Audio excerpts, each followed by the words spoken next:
take the time to meditate, sit down with your coffee or whatever it is you do. Try to envision a goal for yourself and, take time for yourself. Hello, everyone. I'm so happy to be here. I'm so happy to have you here. So, are you thinking of running for office?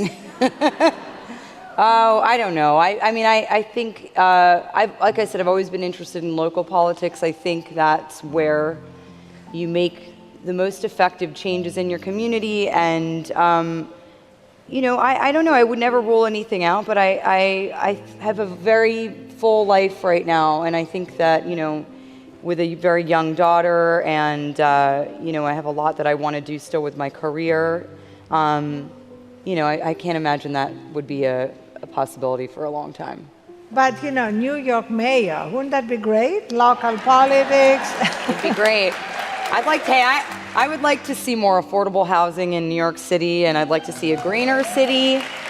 But I also believe that, there are people that are, I've in the past have supported Scott Stringer and his mayoral run, and I really believe a lot in his experience and his platform. So, I think you can affect a lot of change just by supporting a political candidate and perhaps redirecting the spotlight onto somebody, whose policies you really stand behind. So, I have an idea that the third feminist movement has to include going beyond giving us the vote or giving us access to every job and the top of every profession, to helping us change the nature of work and of life so that we don't assume that it has to be fueled by stress and burnout and being always on. And I was thinking about you in Her, when you played Samantha, this AI kind of Siri, and the fascination with technology and our addiction to technology and how much this adds to the stress and burnout of modern life. So I wonder whether both your kind of view of feminism in this era of incredible technological addiction and your own relationship to your devices has changed. For example, let me start with a simple question. Do you sleep with your phone? My phone is, I don't ever put my ringer on, probably much to the concern of every person that works with me, but I just can't stand it. I'm not a very, I have no social media presence. I live quite an analog life, but I do find that my phone adds a lot of stress to my life, and it's an unnecessary stress because life is stressful, obviously, and it's complicated, and especially I think when you're even life is stressful in general, right? I find as a working parent, life is there's not a lot of other added stresses that come along with that, where you're constantly feeling like there's just not enough of you, and then what's left for you even, you know what I mean? So to then have the addition of not just the availability of information and news. Actually, at one point, right after Trump was elected, I was getting such panic because I found myself constantly, I would wake up and then I would check, of course, the Huffington Post, and then I would look at, Politico or whatever other sites, and then, I'd make my coffee and I would have CNN on, and then before that I'd have listened to NPR. I was manic, and then in the taxi cab, wherever I was at any given moment, I had this news feed constantly in my ear.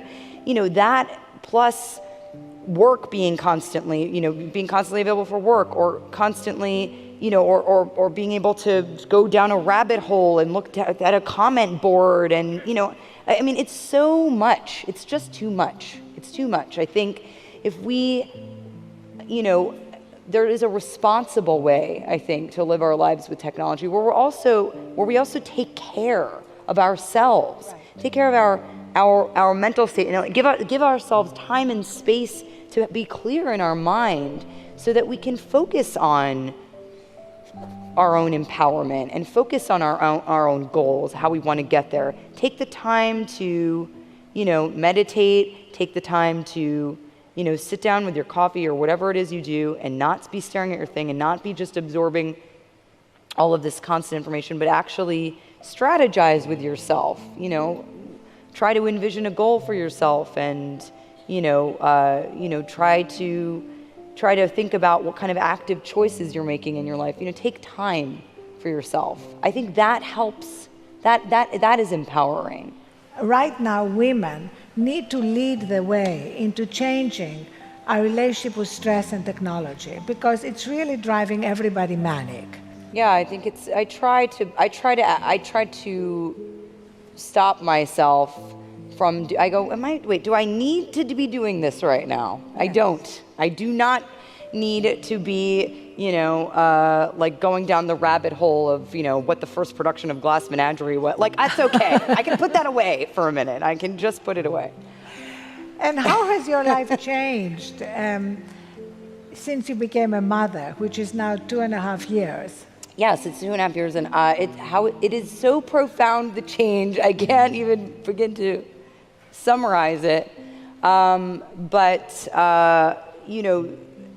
It's just, I think I really enjoy, when I am disconnected from this thing, it really allows me to be really connected with my 2.5-year-old daughter, and just, I just love, and I've been fascinated also with this idea also in my work as an actor, this kind of paring away of all this noise and kind of return to almost this child state where you see, with your child, they're so imaginative, and this imaginative play that they do. I love to watch her come up with all kinds of stories and games, and it's such a magical, of course, that word's so overused, but it's such an opportunity to really enjoy just life and